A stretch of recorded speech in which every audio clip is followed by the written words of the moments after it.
हाँ, तो आज हम लोग क्या पढ़ने जा रहे हैं? नागरिक शास्त्र। दो शब्दों से बना है नागरिक और शास्त्र। नागरिक मतलब हम सभी नागरिक, जैसे हम अपने भारत देश के नागरिक हैं, और दूसरा शास्त्र। शास्त्र जैसा कि आप समझिए पुस्तक से बात करी जा रही, और ऐसा शास्त्र, ऐसी पुस्तक जिसमें नागरिकों के बारे में लिखा है कि नागरिकों के क्या अधिकार हैं, क्या कर्तव्य हैं, और जो नागरिकों से बना हो जो देश है, वो देश के कानून किस तरीके से बने और उसकी कैसी पूरी योजना हो, इस पर पूरे बात करेंगे। तो इस शास्त्र के अंतर्गत, तो ये जो शास्त्र है हमारा, कौन है? हमारे देश का संविधान। और इस संविधान को बनाने में 389 लोगों की एक सभा बनी थी, जिन्होंने मेहनत करी रात दिन करके और संविधान का निर्माण किया। तो इस संविधान को बनाने की जो पहली बैठक हुई थी सन 1946 में 9 दिसंबर को हुई। और इस सभा के जो अस्थायी अध्यक्ष थे डॉक्टर सच्चिदानंद सिन्हा जी थे। और इस अस्थायी अध्यक्ष की जो अध्यक्षता में सभा हुई, उसके 2 दिन बाद ही 11 दिसंबर 1946 को यह सभा पुनः बिठाई गई और इसमें स्थायी अध्यक्ष का चुनाव हुआ। और जो स्थायी अध्यक्ष थे इसके, वो राजेंद्र प्रसाद जी को चुना गया। अब चूंकि ये जो सभा थी, इतने लोग थे, तो इसमें छोटी छोटी और समितियां भी बनाई गई जो इस पूरे संविधान का निर्माण में सहयोग करने वाली थी। तो एक इसकी बड़ी महत्वपूर्ण समिति थी प्रारूप समिति, और प्रारूप समिति के अध्यक्ष थे हमारे इस पूरे संविधान के जो शिल्पकार थे डॉक्टर भीमराव अंबेडकर जी। तो इस पूरी सभा के 389 लोगों ने मिलकर 26 नवंबर 1949 ईस्वी को भारत का संविधान निर्मित किया। और यह 26 जनवरी 1950 को हमारे देश में लागू हो गया। इसीलिए तो आप लोग 26 जनवरी मनाते हैं कि नहीं मनाते? ओके, तो अब इसमें जो आपको देखा आपने, जो पूरा समय लगा वो 2 वर्ष 11 माह और 18 दिन का समय लगा। और ये पुस्तक जो बन के तैयार हुई, इसमें कुल इसे 22 भागों में बांटा गया। और इस 22 भागों के अंतर्गत 395 अनुच्छेद हैं, पैराग्राफ छोटे छोटे। और साथ में जो विशेष बातें थी इस संविधान की, उनको अलग सूचियों में रखा गया। संविधान जब बना तो कुल 8 सूचियां थी, बट चूंकि धीरे धीरे और विशेष बातें इसमें निकाल के रखी गई, तो अब इस समय 12 अनुसूचियां हैं हमारे पास। तो चलिए इस संविधान के बारे में जो आपने ये 22 भाग देखे, इन भागों में क्या क्या विशेष चीज़ें हैं वो जल्दी से हम लोग जानने का प्रयास करते हैं। तो जो भाग 1 है, ये जुड़ा हुआ है इस बात से कि संघ और उसके राज्य, मतलब कि हमारा देश में कितने राज्य हैं, जैसे 28 राज्य और 8 केंद्र शासित राज्य, इसके बारे में बताया गया। भाग 2 में नागरिकता के बारे में बताया गया। भाग 2 में जो अनुच्छेद प्रारंभ होते हैं 5 से 11 तक। और भाग 3 किससे संबंधित है? मौलिक अधिकार से। इसमें अनुच्छेद जो 12 से लेकर के 35 तक है। और जो भाग 4 है आपका, उसमें नीति निर्देशक तत्व रखे गए हैं। और इसके अंदर अनुच्छेद कितने आते हैं? 36 से लेकर 51 तक। और इसी 4 भाग के अंतर्गत एक 4 का बनाया गया, मूल कर्तव्य। और इसके लिए अनुच्छेद है 51 का। महत्वपूर्ण याद रखिएगा, मूल कर्तव्य भाग 4 के का में है और अनुच्छेद 51 का। इसी प्रकार में बात करूं तो भाग 5 जो है, ये संघ से जुड़ा हुआ है। संघ मतलब जैसा कि आपको बताया गया कि हमारा देश भारत जो है, अनुच्छेद 1 में बताया गया कि हमारा देश भारत राज्यों का संघ है, मतलब समूह है। और इसी संघ के अंतर्गत हम सब कुछ जानेंगे कि हमारे जो देश है, जो केंद्र सरकार है या सरकार है पूरी, इसको चलाने में कौन कौन सी कार्यपालिका, न्यायपालिका और जो हमारी व्यवस्थापिका है कैसे कार्य करते हैं। तो संघ सबसे लंबा भाग होगा, 52 से अनुच्छेद 52 से लेकर 151 तक। इसी प्रकार संघ मतलब केंद्र सरकार की बात होती है, तो भाग 5 में तो संघ के बारे में बताया गया, और भाग 6 में किसे बताया गया? राज्य के बारे में। और राज्यों में जो अनुच्छेद प्रारंभ है 152 से लेकर के 237 तक। इस प्रकार आपने भाग 6 तक जान लिया। अब भाग 7 क्या है बेटा? भाग 7 इसमें है ही नहीं। भाग 7 को यहाँ से हटा दिया गया, विलोपित कर दिया गया। तो संविधान में समय समय पर क्या होते रहते हैं? संशोधन होते रहते हैं। जो 7वां संशोधन हुआ संविधान का, उसके अंतर्गत भाग 7 को हटा दिया गया। ये भी राज्यों से संबंधित था। फिर अगला आता है भाग 8। भाग 8 में संघ राज्य क्षेत्र के बारे में बताया गया, और यह इसमें अनुच्छेद 239 से लेकर के 242 तक है। अगला भाग 9 इंपॉर्टेंट है, भाग 9 में पंचायतों के बारे में बताया गया और यह प्रारंभ होता है 243 से लेकर के 243 अड़ा तक। आप समझ रहे हो 243 में ही पूरा सिमटा हुआ है, तो महत्वपूर्ण हो जाएगा, ये अनुच्छेद पूछा जा सकता है आपसे। फिर भाग 9 की बात करूं, 9 में का भी आता है, 9 का, क्योंकि आपको पता है छोटे स्तर पर, सबसे निचले स्तर पर पंचायतें होती हैं, फिर उसके ऊपर क्या होती है, नगर पालिकाएं शहरों में होती हैं। तो 9 में बताया गया पंचायतों के बारे में और 9 का में बताया गया नगर पालिकाओं के बारे में। और इसमें क्या है, ये भी 243 ही है, मगर 243 के अंतर्गत 243 ता से लेकर के 243 या और छा यहाँ तक है। तो आप समझ रहे होंगे 9 में पंचायतें और 9 को में का में नगर पालिकाएं, और इसके अंदर अनुच्छेद दोनों में क्या है, 243। ठीक, पंचायतें 243 में 243 अड़ा तक हैं और नगर पालिका में जो अनुच्छेद है वो 243 ता से लेकर 243 या और छा तक। राइट, अब अगला आता है भाग 10, और जो ये भाग 10 है, इस भाग 10 के अंतर्गत जो अनुच्छेद आते हैं 244 से लेकर के 244 का तक, समझ रहे, बहुत छोटे छोटे अनुच्छेद हैं। अगला भाग 11 आता है। जो भाग 11 है, इसके अंतर्गत संघ और राज्यों के बीच जो संबंध है उनके बारे में बात बताई गई है। ठीक है, अगला अनुच्छेद आपका जो 12 है, यह जो संबंधित है या वित्त और संपत्ति से संबंधित है और यह 264 से लेकर 300 का तक है। अगला भाग 13, भारत के राज्य क्षेत्र के भीतर व्यापार, मतलब राज्य के क्षेत्र के अंदर जो व्यापार होता है इससे जुड़ा हुआ है भाग 13, और इसमें अनुच्छेद 301 से लेकर 307।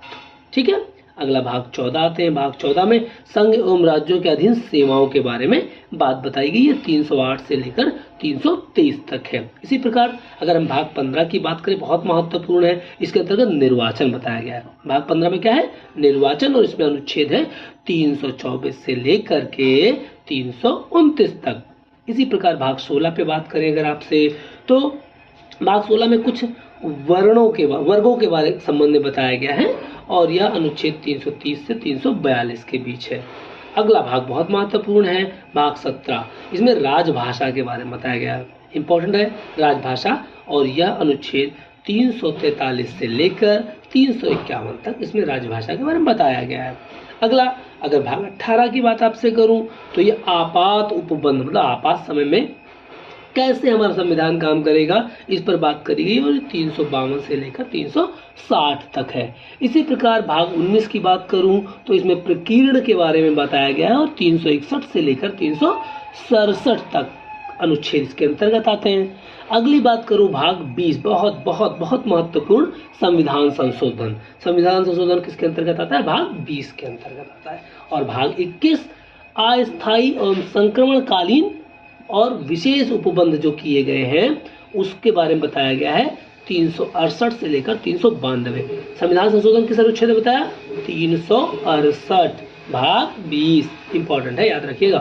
भाग 22 की बात करता हूँ, संक्षिप्त नाम, प्रारंभ, हिंदी, ये सब के बारे में बात करी गई भाग 22 में, और इसमें अनुच्छेद शुरू होते हैं 393 से लेकर, और आखिरी अनुच्छेद क्या बताया था आपसे, 395 तक। कुल अनुच्छेद 395 तक तो ही है। ठीक, तो इस प्रकार आपने जाना कि पहली भाग में क्या है, दूसरे में क्या है, तीसरे में क्या है, चौथे में सारे भाग पढ़ लिए, अनुच्छेद जान लिए। अब ये जो अनुसूचियाँ हमारी 12, इनके बारे में भी जान लेते हैं फटाफट। जो पहली अनुसूची है इसमें राज्य और केंद्र शासित प्रदेशों के बारे में बताया गया है। दूसरी अनुसूची में वेतन के बारे में बताया गया है। तीसरी अनुसूची शपथ, 3 शब्द है ना, शपथ, जो चाहे राज्य हो, राज्यपाल हो, राष्ट्रपति, न्यायाधीश, इनकी शपथों के बारे में बताया गया।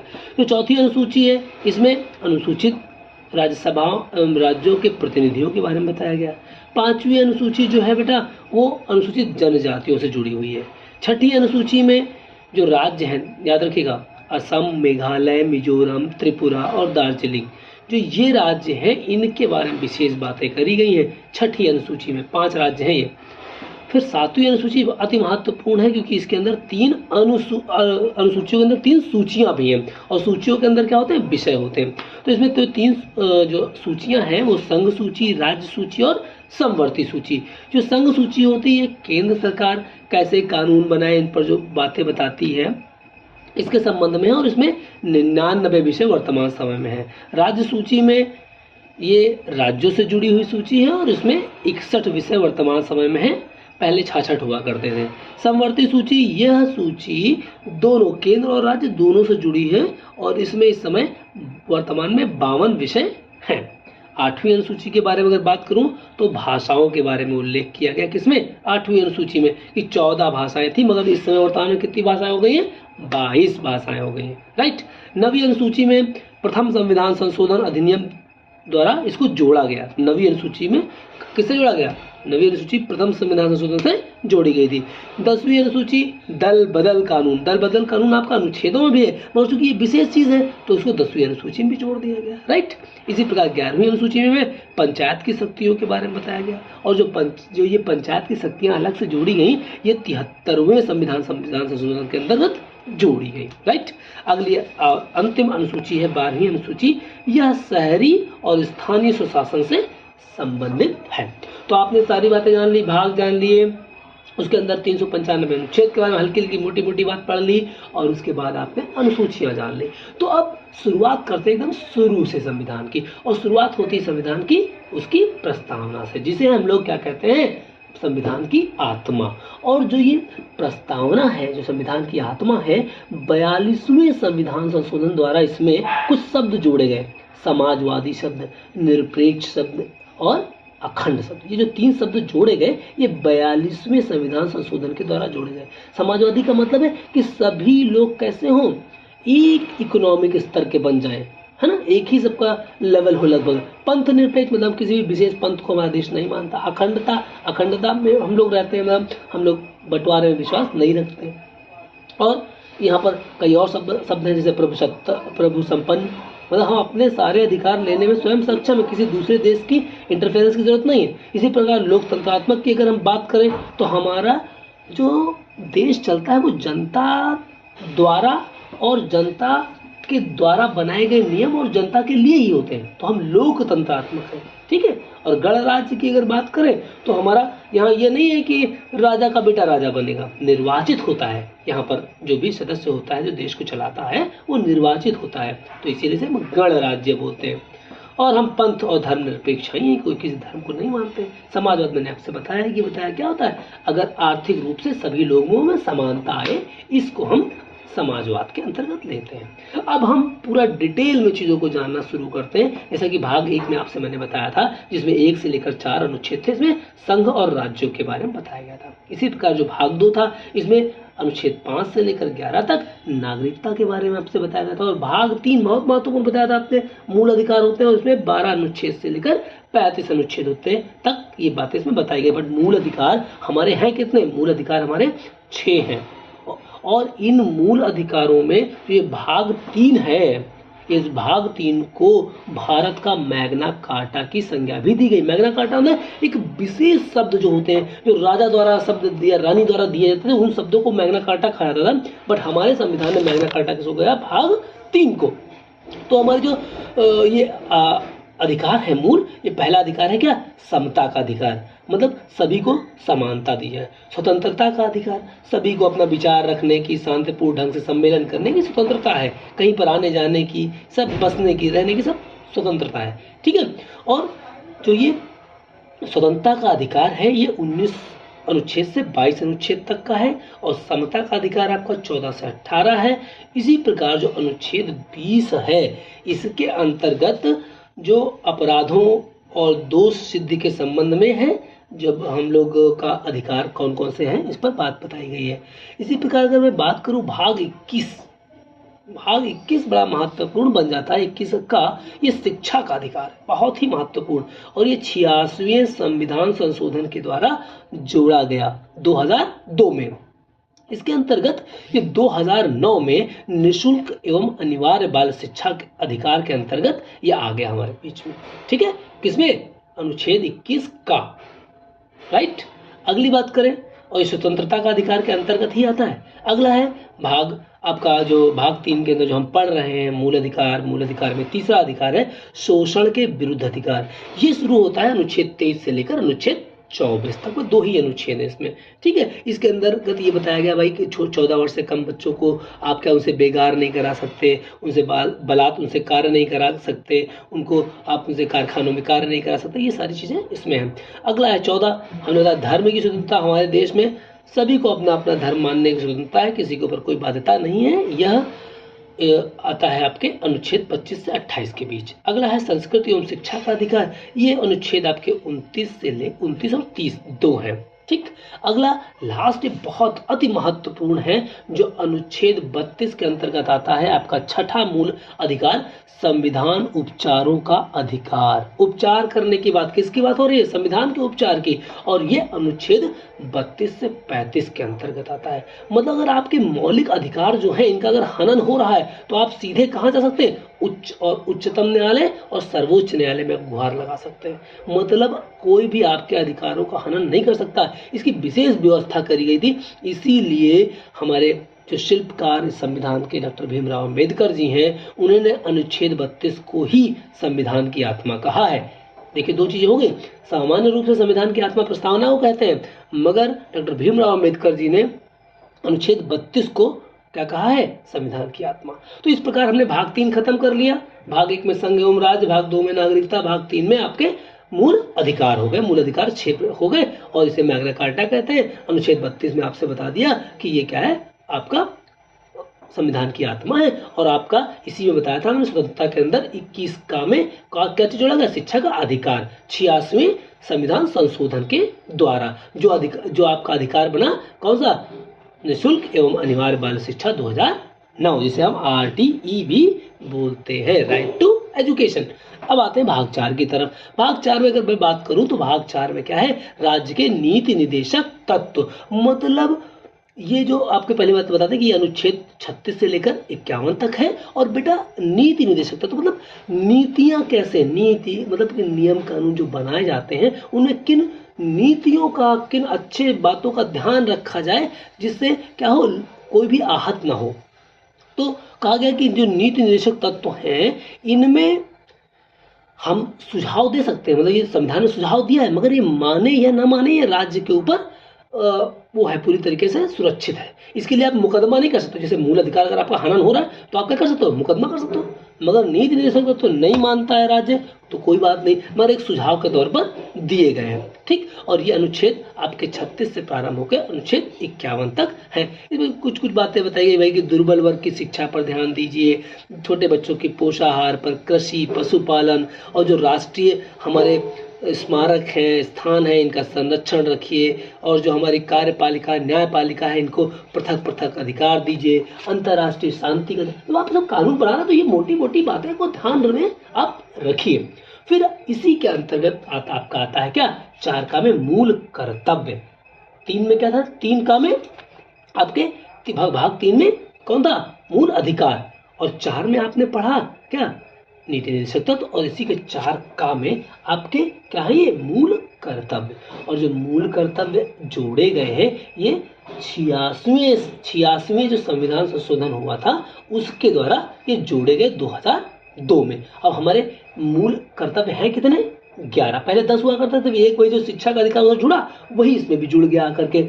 और तो आपसे मैंने क्या बताया, जब 1976 में 42वां संविधान संशोधन हुआ था तो 10 मूल कर्तव्य बनाए गए थे, मगर 86वें संविधान संशोधन के द्वारा 2002 में क्या कर दिया गया? एक अधिकार बढ़ा दिया गया, मूल कर्तव्य बढ़ा दिया गया, जिससे क्या हो गए? 11। और आपको बता दें जो ये अनुच्छेद आपने बताया भाग का है और अनुच्छेद क्या है? अनुच्छेद 51 का।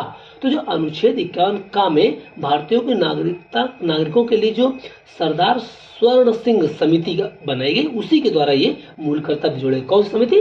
सरदार स्वर्ण सिंह समिति। कितने अधिकार पहले मूल कर्तव्य थे? 10। किसके द्वारा जोड़े गए थे? 42वें संविधान संशोधन द्वारा। अब 2002 में 86वां संविधान संशोधन हुआ और क्या बना? एक और कर्तव्य बन गया। और अब कर्तव्य कितने हैं? 11, राइट। एक बात, अब भैया कर्तव्य हैं आपके, मानोगे तो ठीक है और नहीं मानोगे तो इसके लिए कोई दंड की व्यवस्था नहीं है, समझ रहे? अब मगर क्या है? आपका कर्तव्य है कि आप क्या है, जो आपसे बड़े बुजुर्ग हैं उनका आप आदर करिए, अपने राष्ट्रगान का, अपने देश के चीज़ों का, धरोहर का सम्मान करिए, आदर करिए, अपने देश की प्रभुता, एकता, अखंडता को बनाए रखिए, भेदभाव न रखिए। एक बड़ी बात तो बहुत बात बताई गई, वैज्ञानिक दृष्टिकोण रखिए आप, ज्ञानार्जन करिए, सार्वजनिक संपत्ति की सुरक्षा करिए। और जो 11वां मैंने कहा था ना जोड़ा गया है बेटा, वही है 86वां संविधान संशोधन, जिसे आरटी के तहत जोड़ा गया। माता पिता एवं संरक्षक 6 से 14 आयु वर्ग के अपने बच्चों को क्या करेंगे, शिक्षा के अवसर उपलब्ध कराएंगे। ये कर्तव्य है, मगर ये नहीं है कि आप मुकदमा ठोक दो इनके ऊपर, तो ये नहीं है। ठीक, तो इस प्रकार आपने भाग 4 का भी पढ़ लिया। 4 में जाना नीति निर्देशक तत्व और 4 का में मूल कर्तव्य। अब भाग 5 की तरफ चलते हैं। भाग 5 में हमने कहा था बहुत महत्वपूर्ण, ये संघ के बारे में बात करता है। संघ, जैसा कि मैंने आपसे कहा, अनुच्छेद 1 में ही कहा गया, भारत अर्थात इंडिया राज्यों का एक संघ, मतलब एक समूह है, यूनियन ऑफ स्टेट्स। आपने देखा काफी विवाद चल रहा था इस समय, क्या कि भारत को क्या कहा जाए, भारत कहा जाए कि इंडिया कहा जाए। तो यहाँ से ही ये शब्द दोनों दिए गए हैं। तो जो इस आपका भाग 5 है, इस संघ के अंतर्गत हम सरकार के अंग पढ़ेंगे। और सरकार के 3 मुख्य अंग होते हैं, एक व्यवस्थापिका जिसे हम विधायिका भी बोलते हैं, और दूसरा कार्यपालिका, और तीसरी न्यायपालिका। आप जानते हैं जैसे कि विधायिका क्या करती है, कानून बनाती है, और कार्यपालिका क्या करती है, वो जो कानून बने हैं उनको लागू करवाती है, और न्यायपालिका दंड की व्यवस्था करती है। अगर कोई नहीं मान रहा है तो उसके लिए दंड की व्यवस्था है। तो यहाँ पर जो संघ शब्द है मुख्यतः ग्रुप के लिए यूज किया गया, मगर संघ से आप हर जगह पर क्या समझेंगे, केंद्र। ठीक, राज्य सरकार अलग हो गई और संघ की बात मतलब केंद्र सरकार की बात करते हैं। और मैंने बताया था कि जो भी आपकी व्यवस्था है क्या करती है, कानून बनाती है। ठीक, व्यवस्थापिका, तो जो व्यवस्थापिका कानून बनाती है, तो इसमें जाहिर सी बात है, कानून बनाने के बारे में हमने आपसे बताया था 7वीं अनुसूची में बताया गया, और 7वीं अनुसूची के अंदर 3 सूचियां थी, संघ सूची, राज्य सूची और समवर्ती सूची। तो जो संघ सूची है, इसमें किसके लिए बात करी गई है, इसमें बताया गया कि केंद्र कौन कौन से कानून बनाएगा। और आपको पता है केंद्र में कानून बनाने का अधिकार किसके पास है, संसद के पास, राइट। उसके बाद अगर मैं बात करूं तो ये संघ सूची में कौन कौन से कानून बनाते हैं जो सब जगह लागू होंगे, जैसे रेलवे, जल परिवहन, हवाई जहाज, क्योंकि पूरे देश में काम करता है ना ये। और इसी प्रकार का मैं बात करूँ राज्य सूची में, तो राज्य सूची जो थी वो 7वीं अनुसूची का भाग है, नहीं है। तो इसमें क्या बताया कि राज्य किस प्रकार से कानून बनाएगा, और राज्य में कानून बनाने वाला कौन है, विधान मंडल। वेरी गुड, विधान मंडल है। ठीक, तो संघ में संसद, राज्य में विधानमंडल कानून बनाते हैं, और इसके बारे में जो बताया गया है वो किसमें, राज्य सूची में। और समवर्ती सूची मैंने कहा था राज्य और केंद्र हो सकता है कई जगह पर ऐसा हो कि दोनों लोग कानून बना सकते हो, तो वो समवर्ती सूची के बारे में इसमें रखा गया है सारा कुछ। तो इस प्रकार आपने देखा जो व्यवस्थापिका जो कानून बनाती है वो मुख्यतः कौन है, संसद और राज्यसभा। अब आप जानते हैं कि संसद का भाग कौन कौन है, राज्यसभा, लोकसभा और राष्ट्रपति। मतलब ये इसके अंग इसके भी हैं, मगर ये कार्यपालिका में भी आएंगे। कार्यपालिका के ये मतलब कार्यपालिका के भाग ये भी है, और ये जो आपकी विधायिका है उसके भी एक अंग है। अंग और भाग में अंतर समझ लीजिएगा, इस तरीके के रहेगा। तो अब चूंकि आपने व्यवस्थापिका जान लिया कि कौन कौन से हैं, अब ये कार्यपालिका कैसे इनको लागू करवाती है, इसी में हम लोग अभी संसद और विधानमंडल आदि के बारे में जानेंगे। तो कार्यपालिका जैसे बताया कि कानून को लागू कराने का कार्य होता है, ठीक है। तो इसमें अगर मैं बात करूं सबसे पहले संघ में, संघ मतलब केंद्र में, तो केंद्र में जो आपका संसद है, इस संसद के 3 भाग, राष्ट्रपति, लोकसभा और राज्यसभा। तो हम चूंकि हमारे देश की जो सत्ता है पूरी तरीके से वो राष्ट्रपति के हाथों में मानी जाती है, तो हम सबसे पहले राष्ट्रपति के बारे में जानते हैं। तो जो राष्ट्रपति होता है इस पूरी कार्यपालिका का क्या होता है, प्रधान, और इसी को हम प्रथम नागरिक की भी संज्ञा देते हैं। ये क्या होते हैं, तीनों जो सेनाएं, तीनों प्रकार की सेना होती है, उनका सर्वोच्च सेनापति, इन्हें कमांडर भी बोला जाता है, राइट। अब उसके बाद बात करते हैं जो ये राष्ट्रपति कार्य क्या करता है, तो याद रखिएगा राष्ट्रपति ही प्रधानमंत्री का चुनाव करता है। ठीक, चुनाव मतलब कि चुनता है, जो हम लोग चुन करके भेजते हैं किनको, सांसदों को, तो उन सांसदों के बीच में से जो प्रधानमंत्री का चुनाव करता है वो राष्ट्रपति करता है, और राष्ट्रपति ही प्रधानमंत्री की सलाह से अन्य मंत्रिमंडल का भी निर्माण करता है। तो इस प्रकार आप समझ लीजिएगा कि राष्ट्रपति प्रधानमंत्री और मंत्रिमंडल के चयन में भी बहुत बड़ी भूमिका में रहता है। साथ में जो राष्ट्रपति है यह नियंत्रक एवं महालेखा परीक्षक का चुनाव करता है।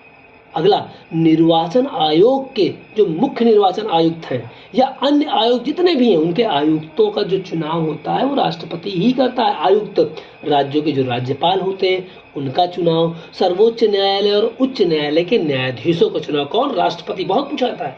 तो प्रधानमंत्री, मंत्रिमंडल, महालेखा परीक्षक और जो भी आयुक्त हैं, चाहे वो चुनाव निर्वाचन आयुक्त हो या अन्य आयोग के आयुक्त, राज्यपाल, सर्वोच्च न्यायालय और उच्च न्यायालय के न्यायाधीश। राइट। अब आते हैं जो कानून बनता है उसमें राष्ट्रपति क्या भूमिका है। तो जो राष्ट्रपति होता है कानून पर अंतिम जो मोहर लगती है वो राष्ट्रपति की ही होती है, तभी वो कानून बनता ही है। उससे पहले जो संसद होती है, संसद में दो आपको सदन है, भी आपसे बताएंगे कि कौन सा, लोकसभा और राज्यसभा। लोकसभा और राज्यसभा जो चीज़ें निर्णय लेती हैं उसको लिख करके जो बनाती हैं उसे हम विधेयक बोलते हैं। और जब विधेयक दोनों सदन लोकसभा और राज्यसभा में पारित हो जाता है तो पहुंचता है किसके पास? राष्ट्रपति के पास। और अगर राष्ट्रपति उस पर साइन कर देता है तो वो विधेयक क्या बन जाता है? कानून बन जाता है। राइट। मगर कोई जरूरी नहीं है कि राष्ट्रपति तुरंत साइन कर दे। राष्ट्रपति उसको रोक भी सकता है, उसमें बदलाव के लिए उसको दोबारा वापस भी कर सकता है, मगर ये नहीं है कि वो साइन करने से मना कर दे। ये क्या होगा? विधेयक फिर से लौट के जाएगा संसद में, वहाँ पर राज्यसभा लोकसभा देखेंगे, संशोधन करना होगा, संशोधन करेंगे, नहीं करेंगे तो भी अगर वापस दोबारा राष्ट्रपति के पास आएगा तो राष्ट्रपति को साइन करना पड़ेगा। अब वो रोक नहीं सकता, अपने बार रोक के थोड़ी देर रख ले, मना नहीं करेगा, कुछ समय बाद उसको साइन करके देना पड़ जाएगा। ठीक है। तो अब इस तरीके से आपने देखा कि राष्ट्रपति की बहुत भूमिका है इन सब कार्यों में। राष्ट्रपति का जो चुनाव होता है ये होता है 5 वर्षों के लिए। और राष्ट्रपति चुना कैसे जाता है समझो। पहले तो जो राष्ट्रपति का चुनाव होता है इसमें मुख्यतः 2 सदन भाग लेते हैं। एक तो राज्यों से आए हुए विधायक, समझ में आ रहा है, जो कहाँ है? राज्य में। और संसद के जो सांसद होते हैं और राज्यसभा के सदस्य, मतलब 3 लोग इसमें भाग लेते हैं। विधायक मतलब विधान सभा के सदस्य, फिर संसद मतलब जो सांसद होते हैं, और लोकसभा के मतलब लोकसभा सांसद में है ही है, और राज्यसभा के सदस्य। तो इस प्रकार ये तीनों सदन, लोकसभा, राज्यसभा और विधान परिषद, इसके जो विधायक हैं ये लोग, तीनों लोग मिलकर के राष्ट्रपति का चुनाव करते हैं। और राष्ट्रपति जब चुन गया और अगर मान लो त्याग पत्र देना चाहता तो किसको दे? अब इससे बड़ा कौन? तो ये क्या करता है? अपने उपराष्ट्रपति को ही अपना क्या करता है? वो त्याग पत्र सौंपता है। ठीक है। तो राष्ट्रपति के बारे में जो हम लोगों ने पढ़ा, तो जो अपना त्याग पत्र देता है ये अनुच्छेद 56 के अंतर्गत देता है। इसके चुनाव के बारे में अगर बात करें तो अनुच्छेद 54 में ये बातें इसके बारे में बताई गई हैं। अब अगर अनुच्छेद 58 में बात करें कि राष्ट्रपति की अहर्ताएं क्या हैं, ध्यान दीजिएगा, सबसे ज़्यादा आयु किसको चाहिए? 35 वर्ष राष्ट्रपति को ही। राष्ट्रपति की उम्र कितनी वर्ष होनी चाहिए? 35 वर्ष। और किसकी? उपराष्ट्रपति। राष्ट्रपति और उपराष्ट्रपति की आयु कम से कम कितनी होनी चाहिए? 35 वर्ष होनी चाहिए। ठीक। अब कहा जाए कि राष्ट्रपति को हटाना है तो क्या कोई तरीका है? हाँ, राज्य जो संसद है, जो सांसद पूरी है, ये संसद अगर महाभियोग लगा दे तो राष्ट्रपति को हटा सकती है। अब इनके बाद आते हैं उपराष्ट्रपति। तो उपराष्ट्रपति की बात करें तो उपराष्ट्रपति का जो चुनाव होता है एकल संक्रमण विधि द्वारा होता है। जैसे इसमें क्या होता है, जो लोग वोट करते हैं भैया, उसमें वोट जो करते हैं, जैसे 3 लोग खड़े हैं तो तीनों लोग को वोट करेंगे, number 1 priority, number 2 priority, number 3 priority. जैसे एमएलसी वगैरह का चुनाव नहीं होता, उस तरह से इनका चुनाव होता है। और जो उपराष्ट्रपति जो बनता है ये हमेशा सभापति होता है किसका? राज्यसभा, जो कि उच्च सदन हमारी राज्यसभा है, उसका सभापति हमेशा कौन होता है? उपराष्ट्रपति। जैसे इस समय कौन है? जगदीप धनखड़ जी जो हैं इस समय उपराष्ट्रपति और सभापति हैं किसके? राज्यसभा के। राइट। तो जो उपराष्ट्रपति की योग्यता मैंने आपसे बताई, कम से कम 35 वर्ष होना चाहिए और उसके अंदर इतनी योग्यता हो कि वो राज्यसभा का सदस्य बन सके। जैसे कि बताया 35 वर्ष होना चाहिए, किसी लाभ के पद पर ना हो, भारतीय नागरिक हो तो नागरिक नाम सामान्य बात है। और भैया जो उपराष्ट्रपति होता है ये कितने साल के लिए चुना जाता है? ये भी 5 साल के लिए चुना जाता है। और उपराष्ट्रपति अपना त्यागपत्र किसको दे? तो ये अपना त्यागपत्र जाहिर सा इससे बड़ा राष्ट्रपति है तो ये राष्ट्रपति को देगा। तो एक दूसरे को भैया ये त्यागपत्र दे लेते हैं। अब राज्यसभा के प्रस्ताव पर जो लोकसभा की सहमति से इसको हम लोग क्या कर सकते हैं, हटा भी सकते हैं।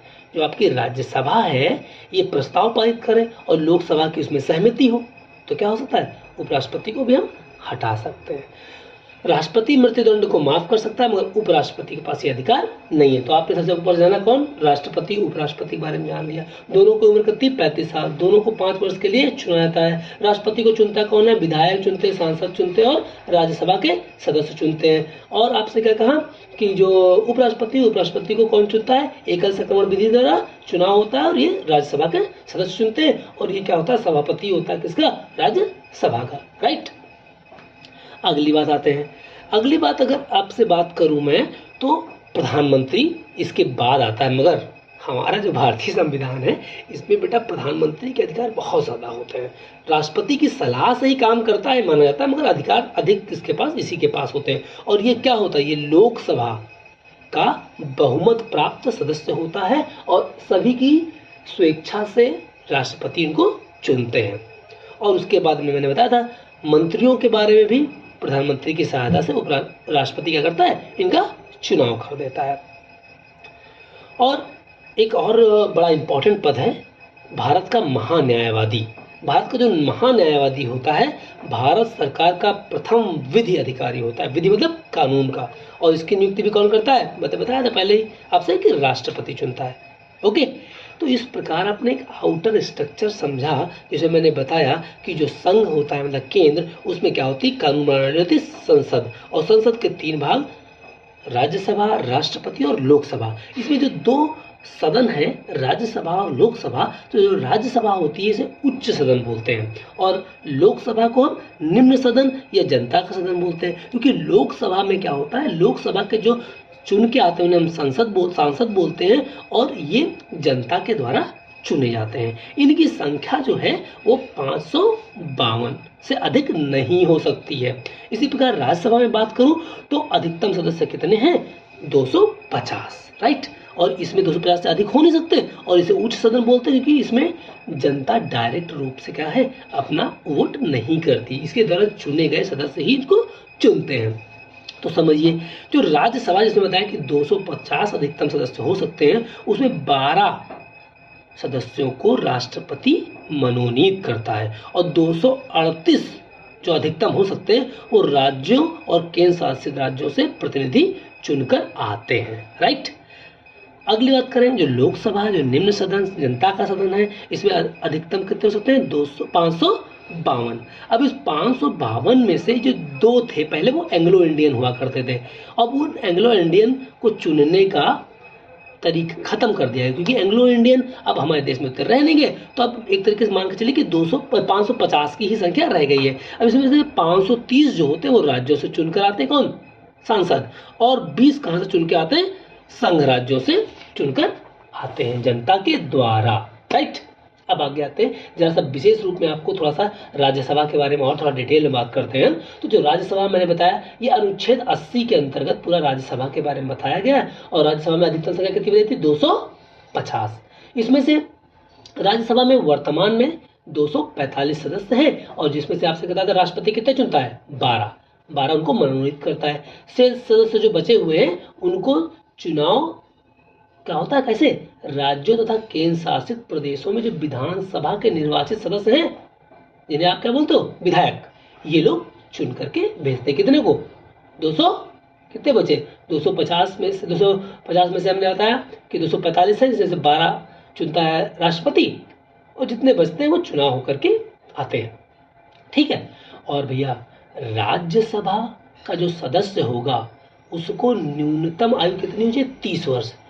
केंद्र में राज्यसभा है और प्रदेश में है विधान परिषद, जिसके सदस्यों को कितनी उम्र होनी चाहिए, 30 वर्ष।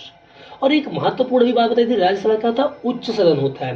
राज्यसभा और क्या होता है, स्थायी सदन होता है, कभी भंग नहीं होता है। कभी पूछा जाए कि राज्यसभा के सदस्य की आयु, तो आप बताओगे कि राज्यसभा जो होती है का जो सदस्य होता है वो कितने वर्ष के लिए चुना जाता है, 6 वर्ष के लिए। ये भी महत्वपूर्ण है क्योंकि और सब 5 वर्ष के लिए होते हैं, मगर राज्यसभा और विधान परिषद के जो सदस्य होते हैं वो 6 वर्षों के लिए चुने जाते हैं। मगर क्या 6 साल बाद ये राज्यसभा या विधान परिषद खत्म हो जाती है? नहीं, ये हमेशा कभी भंग नहीं होती। इसलिए हम लोग क्या बोलते हैं इसको? स्थायी सदन, क्योंकि हर 2 साल पर इसके 1/3 सदस्य हटते रहते हैं और नए सदस्य आते चले जाते हैं। इस प्रकार कभी भंग नहीं होती। और इसका सभापति कौन होता है? राज्यसभा का बताया आपसे, सभापति उपराष्ट्रपति होता है इसका, ठीक। और इसके अधिवेशन जो मतलब कि जो बैठक होती है साल में 2 बार होती है, और बैठक के बीच में कम से कम 6 माह का गैप होना चाहिए। तो वही थोड़ा सा गर्मियों में एक और एक जाड़ों में होती है। तो और बताया राज्यसभा करती क्या है? कानून के लिए विधेयक प्रस्ताव बनाती है। विधेयक मतलब प्रस्ताव, कानून नहीं बना, कानून तो राष्ट्रपति फाइनल करेगा, ठीक। अगला जो निम्न सदन आपका आता है जिसे हम लोग क्या बोलते हैं? लोकसभा। और यही जो सदा महत्वपूर्ण है। जैसे बताया राज्यसभा 80 अनुच्छेद के अंतर्गत आती है, तो लोकसभा किसके अंदर? 81 अनुच्छेद के अंतर्गत आती है। और यह निम्न सदन है, जनता का सदन कहलाता है, और यह हर 5 साल पर भंग हो जाता है, इसलिए इसको अस्थायी सदन भी बोलते हैं। टोटल इसमें आपसे बताया था कि कितने सदस्य हो सकते हैं? अधिकतम 552, मगर 2 एंग्लो इंडियन वाला तो काम हट ही गया। अब बचते हैं उसमें से जो है, तो अब इस समय 543, 550 हो सकते थे, मगर 543 सदस्य चुनकर हमारे वहाँ इस समय आए हुए हैं, ठीक है। तो अब अगर आप सुने तो इसमें वोट करती जनता, तो जनता के लिए कितना वोटिंग का वर्ष है? 18 वर्ष। 18 वर्ष के हो गए तो आप वोट कर सकते हैं, मगर लोकसभा में जो सदस्य है जो चुना जाना है उसके लिए आयु कितनी होनी चाहिए? 25 वर्ष, ठीक है। तो सांसद और विधायक के लिए 25 वर्ष है, मगर राज्यसभा और विधान परिषद के लिए 30 वर्ष, राइट। आगे बढ़ते हैं।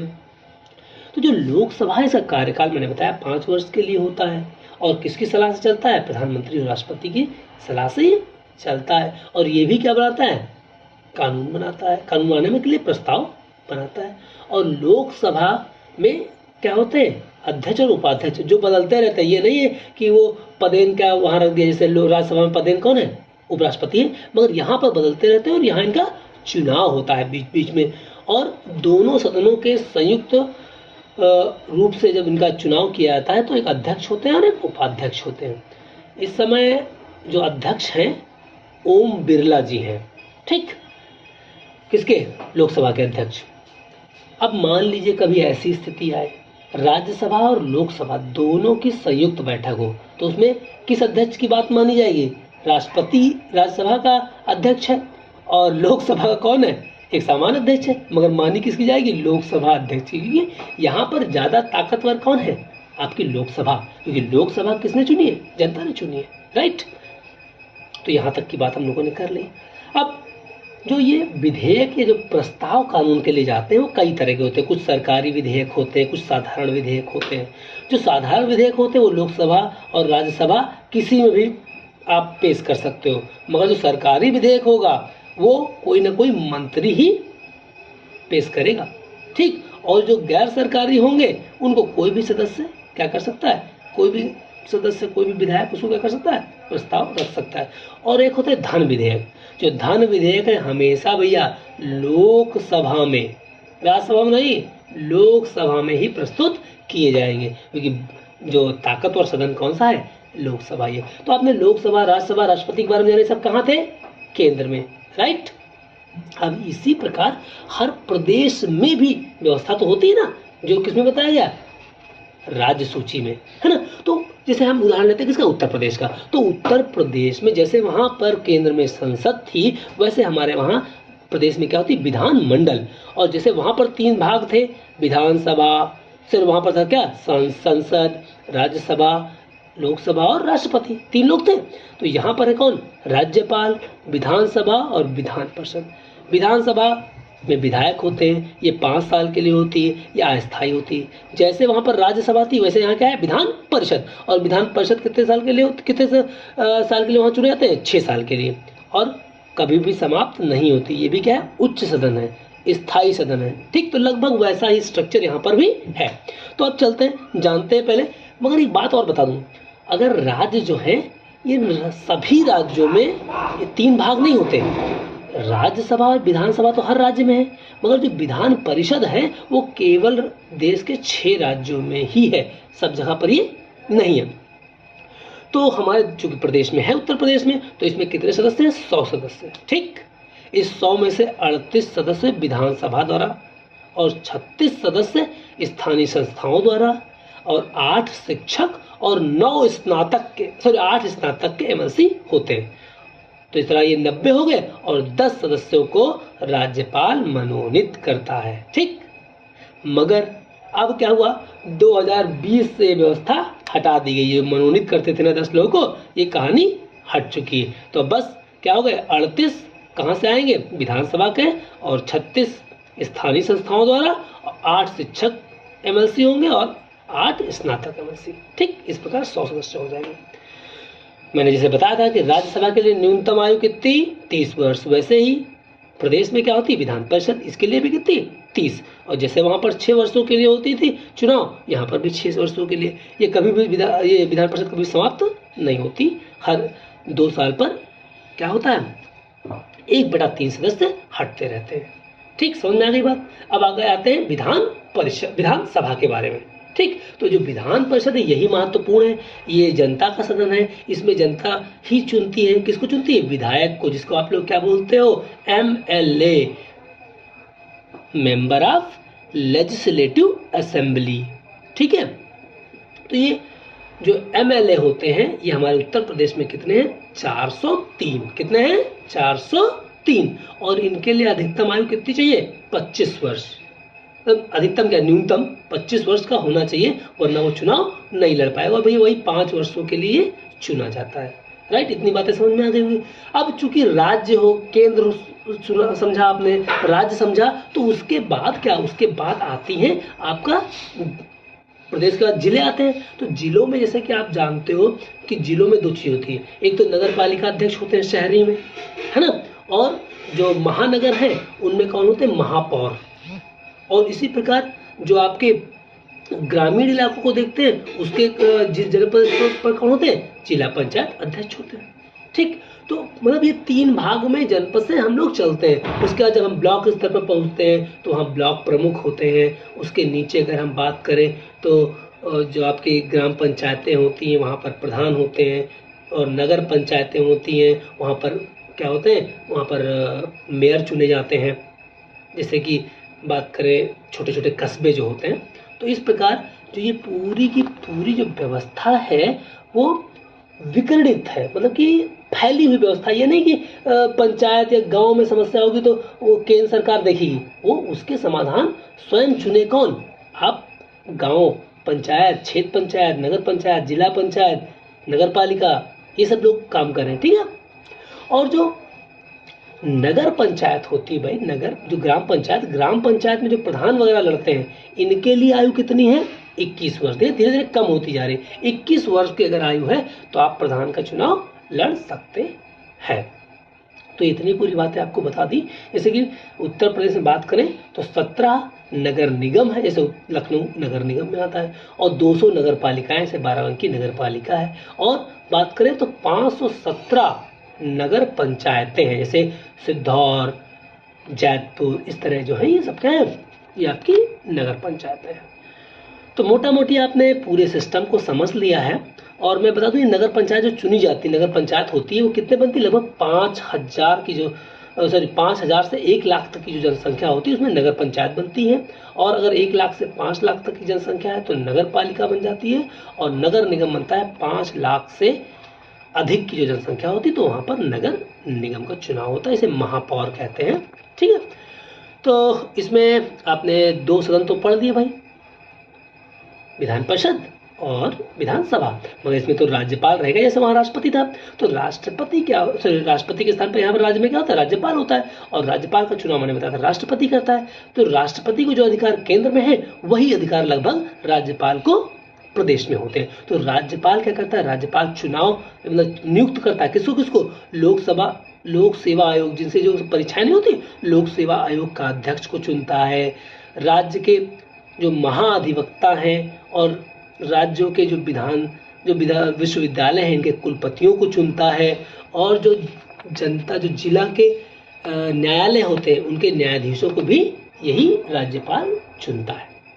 तो भाई संघ सूची के बारे में आपने जाना कि और राज्य सूची के बारे में जान लिया, और जो आपको बताया था किसमें सब पढ़ा आपने, आप इन्हें सब कुछ पढ़ा आपने आपके न्यायपालिका और कार्यपालिका और विधायिका में, राइट, मतलब व्यवस्थापिका जिसे बोलते हो। अब अगला बचता है कौन, न्यायपालिका। तो न्यायपालिका में अगर मैं आपसे बात करूं बेटा, तो न्यायपालिका जो है न्याय करने का काम करती है, और न्यायपालिका जाहिर सी बात है केंद्र में भी है और राज्यों में भी है। तो जो संघ में न्यायपालिका है, संघ की न्यायपालिका, वो 124 अनुच्छेद से लेकर के 147 अनुच्छेद तक संघ न्यायपालिका, जिसे कि हम सर्वोच्च न्यायालय भी कहते हैं, इसके बारे में बताया गया। और सर्वोच्च न्यायालय कहाँ है, नई दिल्ली में है। और इसमें कुल जो मुख्य न्यायाधीश सहित कुल 34 न्यायाधीश हैं। और न्यायाधीशों का चुनाव कौन करता है, बताया था, राष्ट्रपति चुनाव करता है। और ये कब तक अपनी सेवाएं दे सकते हैं, 65 वर्ष की उम्र तक ये अपनी सेवाएं दे सकते हैं।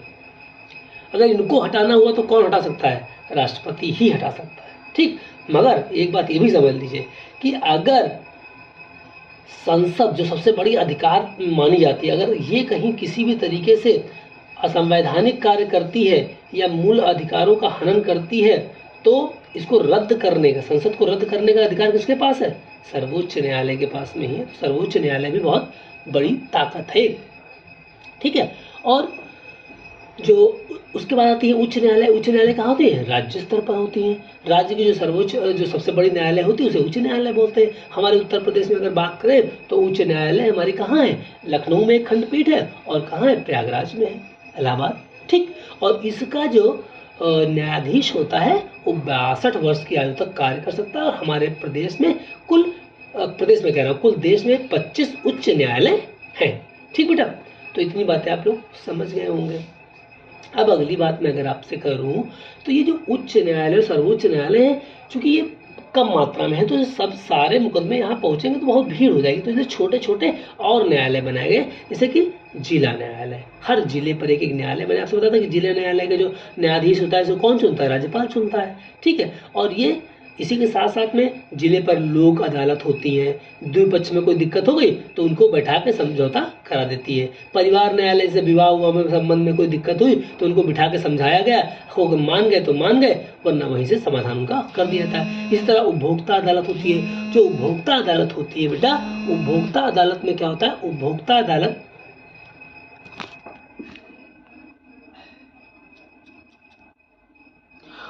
अदालत के बारे में बता रहा था आपसे।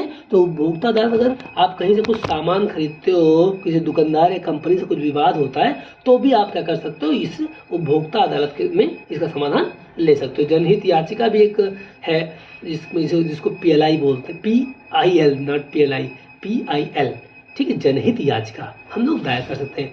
इसके बाद जो सबसे महत्वपूर्ण संस्था आती है हमारी, वो है भैया कौन, निर्वाचन आयोग।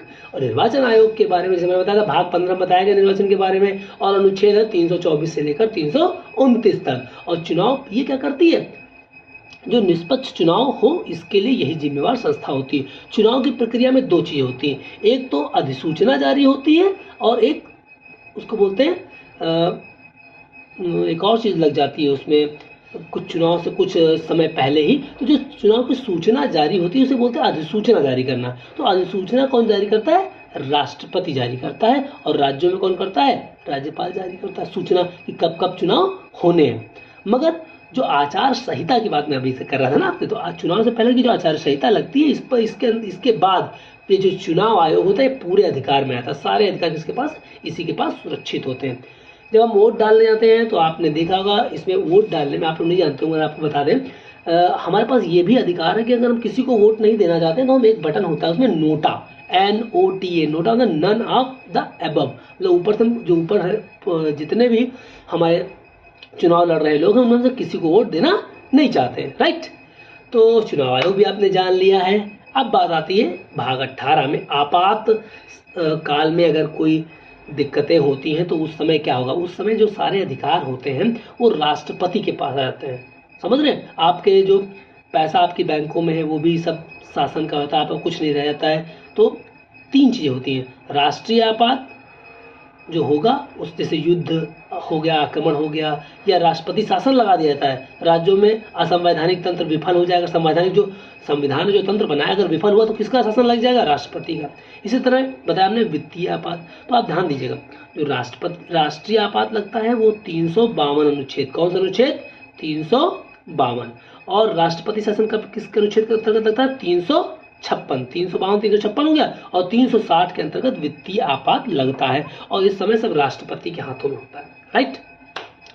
और इसके बाद सबसे महत्वपूर्ण भाग हमारी भारतीय सेना। हमने जैसा बताया था कि तीनों सेनाओं का प्रमुख या कमांडर कौन होता है, राष्ट्रपति होता है, ठीक। और जो ये राष्ट्रपति के साथ साथ में इसका एक तीनों अंगों का एक बेहतर समन्वय हो, इसके लिए एक और नया पद सृजित किया गया है, chief of defence staff, CDS बोलते हैं इसको, ठीक है। सबसे बड़ा अधिकारी अगर कहा है तो सबसे बड़ा होता है, ठीक है। कुछ दिन को पहले कौन थे, जनरल बिपिन रावत, देश के कौन थे, CDS सॉरी, हाँ। तो और इसी में एक झंडा का एक दिवस मनाया जाता है, सशस्त्र सेना झंडा दिवस 7 दिसंबर को। कब मनाया जाता है, 7 दिसंबर को सशस्त्र सेना झंडा दिवस। और हमारी सेनाएं कितनी है, 3, थल सेना, और थल सेना का जो हेड होता है सेनाध्यक्ष, उसे बोलते हैं जनरल। जो नौसेना जो जल में काम करती है उसका हेड होता है एडमिरल, और जो वायु में काम करती है उसे वायुसेना बोलते हैं। और इसको 4 कमान में विभाजित किया गया है। जैसे नौसेना है 3 कमान में विभाजित, मतलब 3 अलग अलग भाग किए गए नौसेना के। और जो थल सेना है उसको 5 कमान में विभाजित किया, थल सेना को 5 कमान में विभाजित किया गया, सेना को 3 कमान में विभाजित किया गया। इसका हेड जो होता है एडमिरल कहलाता है। और भारतीय वायुसेना को 4 कमान में बांटा गया है, और इसे हम बोलते हैं, इसका जो हेड होता है एयर चीफ मार्शल, ठीक है बेटा। आगे इसी प्रकार और भी कई सारी सेनाएं होती है, जैसे हमारी सीमा सुरक्षा बल, तटरक्षक बल, जो कहाँ काम करते हैं, जो हमारे जो समुद्र है उनके तटों पर काम करते हैं। NCC भी होती है, जो बच्चे जो होते हैं उनको सिखाई जाती है। इसी तरह CRPF होती है, NSG होती है, ये सब भी कार्य करती है, बहुत बड़ी संस्थाएं होती हैं। और लास्ट बात आपसे बताएं, भारत की विदेश नीति। हमारी जो विदेश नीति है, मतलब विदेशी जो दूसरे देश हैं उनके साथ जो हमारे संबंध कैसे हों, किस तरीके से हम उनके साथ रहें, इस पर जो चीज़ें बनाई गई हैं वो बनाया गया है विदेश नीति के अंतर्गत, हमें बताया गया है। और विश्व में शांति सुरक्षा बनाए रखी जाए, इसके लिए विदेश नीति बनाई जाती है। तो भारत, जैसा कि हमने बताया, एक गुट निरपेक्ष देश है। हम लोग किसी गुट में शामिल नहीं होते कि हाँ फलाने देश का गुट है तो उसमें चले जाएं, या किसी देश के साथ सैनिक संधियां कर लें, ऐसा हम लोगों ने नहीं किया हुआ है। और हमारे पास क्या है, पंचशील सिद्धांत है, जो पंडित जवाहरलाल नेहरू जी ने 1954 में बनाए थे। ये पंचशील सिद्धांत ने बताया हम लोगों ने कि हम किसी के ऊपर आक्रमण नहीं करेंगे, किसी के भूभाग पर, और किसी के आंतरिक मामलों में हस्तक्षेप नहीं करेंगे, समानता और पारस्परिक लाभ को ध्यान में रखा जाएगा, शांतिपूर्ण ढंग से सह अस्तित्व की भावना से काम करेंगे, सबका अस्तित्व बचा रहे, हम अपना अस्तित्व बचाए रखें। और इसी के बात करें तो जो देश में शांति रहे, व्यवस्था बनी रहे, इसके लिए कई अन्य संस्थाएं भी बनाई गई, जैसे संयुक्त राष्ट्र संघ, जिसे हम बोलते हैं यूनाइटेड नेशनल ऑर्गेनाइजेशन। इसका गठन हुआ था 24 अक्टूबर 1945 ईस्वी में, ठीक है। और इसके 193 सदस्य हैं बेटा, ठीक। और बेटा दक्षिण सूडान देश में 193 जो देश के रूप में संयुक्त राष्ट्र संघ में सम्मिलित किए गए हैं। सूडान सबसे आखिरी में है, और टोटल 193 हो गए, इतनी बात तो बताई थी आपसे। फिर अगली बात करें, जो संयुक्त राष्ट्र संघ, इसके उद्देश्य क्या है, अंतर्राष्ट्रीय स्तर पर शांति बनी रहे, राष्ट्रों के बीच मैत्रीपूर्ण संबंध रहे, सभी के मौलिक अधिकारों की मान्यता रहे। और जो संयुक्त राष्ट्र संघ है, इसके बेटा टोटल 6 भाग होते हैं। कितने भाग हैं, 6 अंग हैं इसके, ठीक है। और इसी के साथ में एक महासभा भी है, इसे बोलते हैं जनरल असेंबली। और जो ये जनरल असेंबली है, इसमें भैया बड़ी गौरव की बात अपने देश के लिए है कि यहाँ श्रीमती विजय लक्ष्मी पंडित जी जो थी, वो संयुक्त राष्ट्र संघ महासभा की अध्यक्ष भी रह चुकी हैं, ठीक है। और 24 अक्टूबर, जो मैंने भी आपको बताया था, 24 अक्टूबर को विश्व संयुक्त राष्ट्र संघ दिवस भी मनाया जाता है, ठीक। और 10 दिसंबर को हम लोग मनाते हैं क्या, 10 दिसंबर को हम लोग मनाते हैं मानव अधिकार दिवस। क्या मनाते हैं, मानव अधिकार दिवस मनाते हैं, राइट। इतनी बातें आपने जान ली।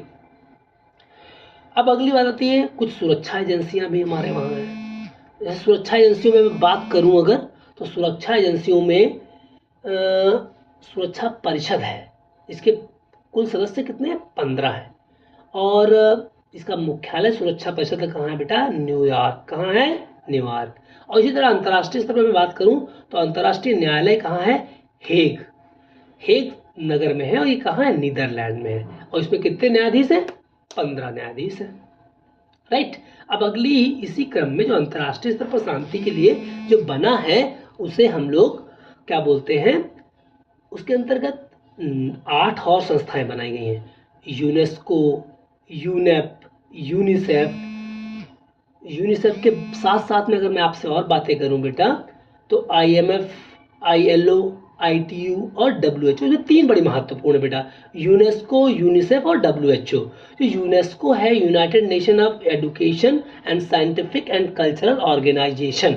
जो ये यूनेस्को है बेटा, इसका मुख्यालय पेरिस में है। शिक्षा के संबंध में ये सारा काम यही करता है। और जो यूनिसेफ है, यूनिसेफ जो है बेटा, ये यूनिसेफ है हमारा, ये यूनिसेफ जो होता है, ये इसका मुख्यालय कहाँ है? न्यूयॉर्क में। जैसे यूनेस्को का बताया था, कहाँ बताया? पेरिस में। यूनिसेफ का कहाँ बताया?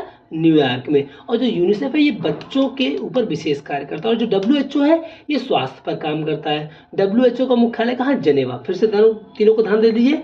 यूनेस्को का मुख्यालय पेरिस में, यूनिसेफ न्यूयॉर्क में, WHO जेनेवा स्विट्जरलैंड में। ठीक। न्यूयॉर्क अमेरिका में पड़ता है और पेरिस कहाँ पड़ता है? फ्रांस में। पेरिस फ्रांस में मुख्यालय किसका? यूनेस्को का। न्यूयॉर्क कहाँ पड़ता है? अमेरिका में। मुख्यालय किसका? यूनिसेफ का। WHO का मुख्यालय कहाँ? जेनेवा में, जो पड़ता कहाँ है? स्विट्जरलैंड। राइट। अगला एक संगठन है जिसे हम बोलते हैं सार्क। सार्क जो सम्मेलन होता है, जो सार्क सम्मेलन है और जो सार्क संगठन है, इसको 1985 में बनाया गया और इसका मुख्यालय कहाँ है? काठमांडू में। ठीक। इसमें कितने सदस्य हैं? 8। बांग्लादेश, भूटान, भारत, मालदीव, नेपाल, पाकिस्तान, अफगानिस्तान एवं श्रीलंका। ये हमारे सब पड़ोसी देश है ना आपस के, यही लोग सार्क में हैं। कितने लोग हैं? 8 लोग हैं। और 1985 में इसका निर्माण हुआ। इसका मुख्यालय काठमांडू में है। ठीक है बेटा। साथ में एक और है जो संगठन है, आसियान बोलते हैं इसको। आसियान मतलब association of the south east Asia Nations. तो इसमें 10 सदस्य हैं आसियान में। ठीक। और इसमें अगर मैं बात करूं कि 10 सदस्य हैं और इसका गठन 1967 में हुआ था। ठीक। तो ये मोटी मोटी जो राष्ट्रीय स्तर की बातें थी वो भी आपने जान ली। मगर अपने संविधान के बारे में एक बात और बता दें कि हमारा संविधान कई जगह से लिया गया है। कोई एक जगह का संविधान नहीं है, ये बहुत जगह से उठाया गया है। तो कहाँ कहाँ से लिया गया, इस पर भी थोड़ी सी चर्चा कर लेते हैं। तो जो भारत में मैं बात करूं, ब्रिटेन से बहुत कुछ लिया गया है। जो ब्रिटेन का संविधान है, यहीं से नागरिकता, मंत्रिमंडल की प्रणाली, संसदीय प्रणाली, ये सब यहाँ से ही ली गई है। अगली बात करूं, जो संयुक्त राज्य अमेरिका है, यहाँ से हम लोगों ने संविधान का मूल अधिकार वाला भाग, उपराष्ट्रपति वाला भाग, उच्च न्यायालय और अगर राष्ट्रपति पर महाभियोग लगाना है तो ये सब कहाँ से लिया हम लोगों ने? अमेरिका, संयुक्त राज्य अमेरिका से। आयरलैंड से हम लोगों ने क्या लिया? नीति निदेशक सिद्धांत। और हम लोगों ने भैया कनाडा से क्या लिया है? राज्यपालों की नियुक्ति। ऑस्ट्रेलिया से हमने क्या लिया? समवर्ती सूची। और जो संसद के जो दोनों सदन हैं, ये भी हमने ऑस्ट्रेलिया से ही उठाए हैं। जर्मनी के वाइमर से हम लोगों ने आपातकाल वाली व्यवस्था उठाई है। सोवियत संघ से अगर मैं बात करूं तो मूल कर्तव्य कहाँ से लिए हम लोगों ने लिए है सोवियत संघ से। और हमने बताया था जो मूल अधिकार है वो कहाँ से लिए? संयुक्त राज्य अमेरिका से। फ्रांस के संविधान से हम लोगों ने ली है प्रस्तावना। इंपॉर्टेंट है भैया। प्रस्तावना कहाँ से ली है? फ्रांस से। और दक्षिण अफ्रीका के संविधान से हम लोगों ने बड़ी महत्वपूर्ण चीज ली, दक्षिण अफ्रीका से संविधान का संशोधन। ठीक। और इसी के साथ में भाई कुछ और महत्वपूर्ण बातें जैसे बता दें कि अपना राष्ट्रध्वज, तो अपना राष्ट्रध्वज जो है इसका प्रारूप 22 जुलाई 1947 को अपना लिया गया। और जो इसकी कल्पना की गई राष्ट्रध्वज की, ये कल्पना पिंगली वेंकैया द्वारा करी गई। ठीक है बेटा। तो लगभग मोटी मोटी आप सभी बातें जान चुके हो। अगर मैं आपसे और एक बार रिवाइज करने की बात करूं तो हमारे वहाँ जो राज्यसभा है इसमें टोटल आपसे बताया था कि 233 सदस्य हैं और 12 को कौन करता है, मनोनीत करते हैं राष्ट्रपति। तो 233 और 12 मिलाकर कितने 245 समय है और अधिकतम हो सकते हैं 250। इसी तरह मैं अगर आपसे बात करूं लोकसभा में तो 200 लोकसभा में 555 हो सकते हैं, मगर इसमें 543 है।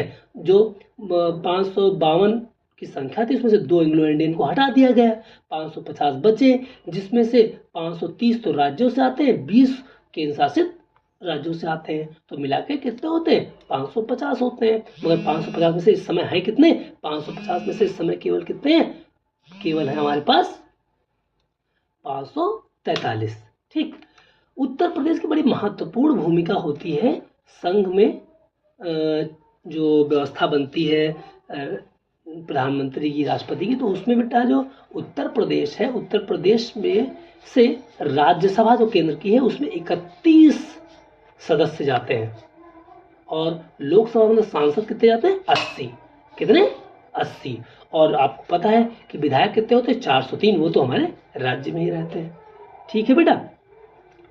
और अगर मैं बताऊं कुछ और बातें अगर आपसे, तो अंडमान निकोबार द्वीप समूह से कोई नहीं जाता है, नगर हवेली से न राज्यसभा लोकसभा में कोई नहीं जाता है ना। तो ये कुछ छोटी छोटी बातें हैं। तो इस प्रकार हम लोगों ने लगभग अपने नागरिक शास्त्र के बारे में चीज़ें पढ़ ली और इसका रिवाइज समय समय पर हम लोग करते रहेंगे। ओके।